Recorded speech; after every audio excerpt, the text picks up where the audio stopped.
Memory, December 1965, 5 years old. My mama tells me in a scary, loud, life-threatening voice to stop scratching your coochie snorcher. I become terrified of scratching off down there. I do not touch myself again, even in the bath. I put Band-Aids over my coochie to cover the hole, but they fall off in the water. I imagine a stopper, a bathtub plug up there to prevent things from entering me. I sleep with 3 pairs of happy, heart-patterned cotton underpants underneath my snap-up pajamas. I still want to touch myself sometimes, but I don't. Memory, 7 years old. Edgar Montaigne, who is 10, gets angry at me and punches me with all his might between my legs. It feels like he breaks my entire self. I limp home. I can't pee. My mama asks me what's wrong with my coochie snorcher, and when I tell her what Edgar did to me, she yells at me and says to never let anyone touch me down there again. I try to explain that he didn't touch it. Mama, he punched it. Memory, 9 years old.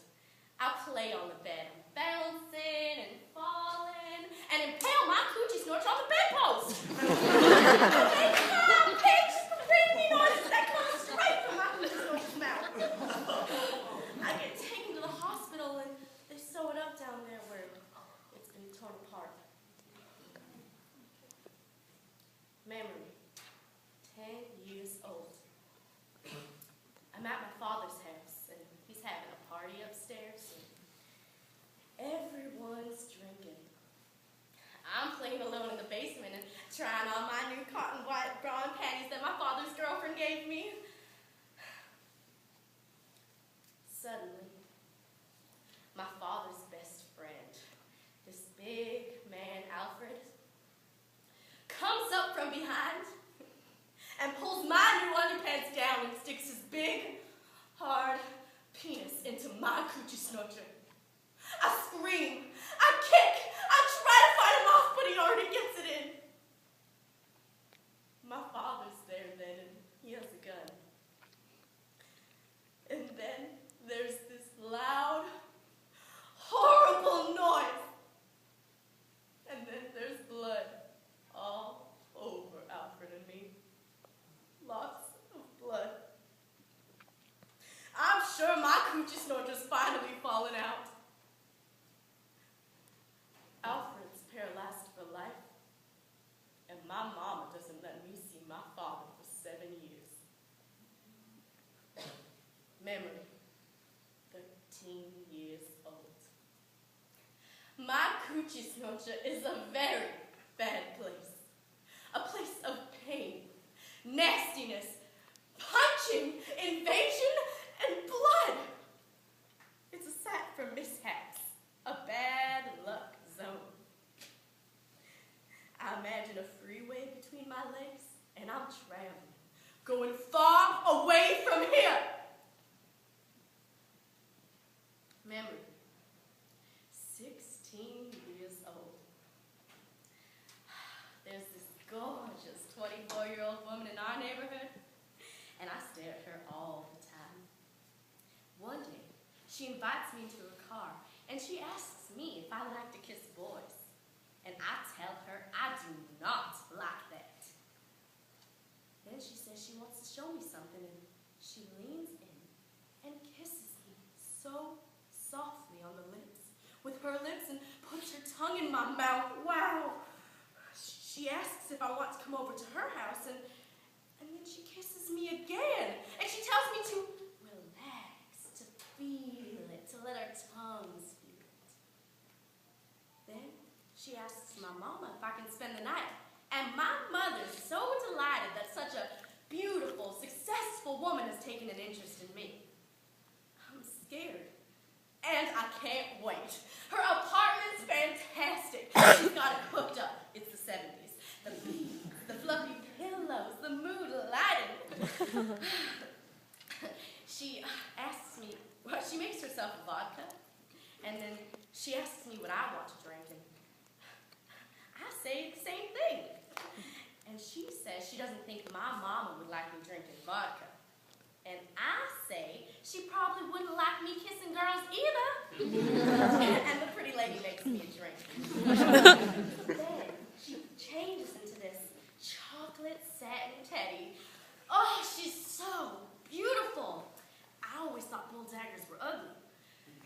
Then I tell her, you look great. And she says, so do you. And I say, but all I got is this white cotton bra and panties.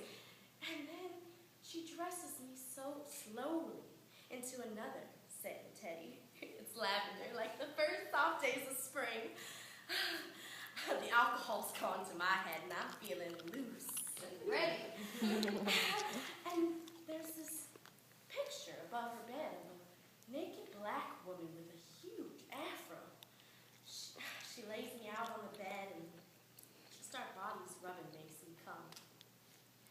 Then she does everything to me in my coochie snorcher that I thought was nasty before, and wow, I'm so hot, so wild.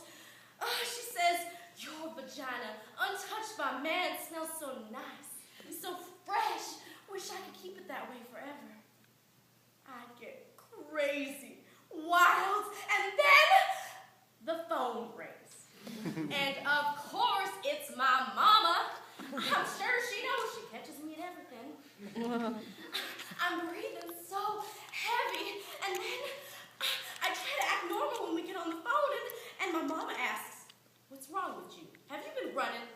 And I say, no, Mama, exercising. And then she tells the beautiful secretary to make sure I'm not around any boys. And the lady tells her, trust me, there's no boys around here.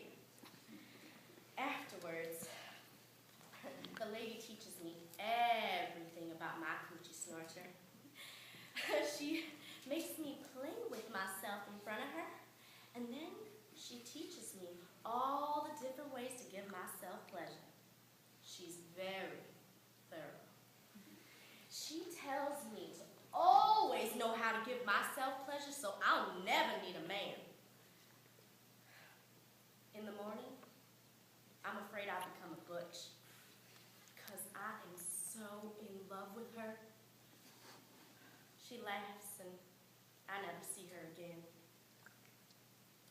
I realized later that she was my surprising, unexpected, politically incorrect salvation. She transformed my sorry-ass coochie snorcher and raised it into some kind of heaven.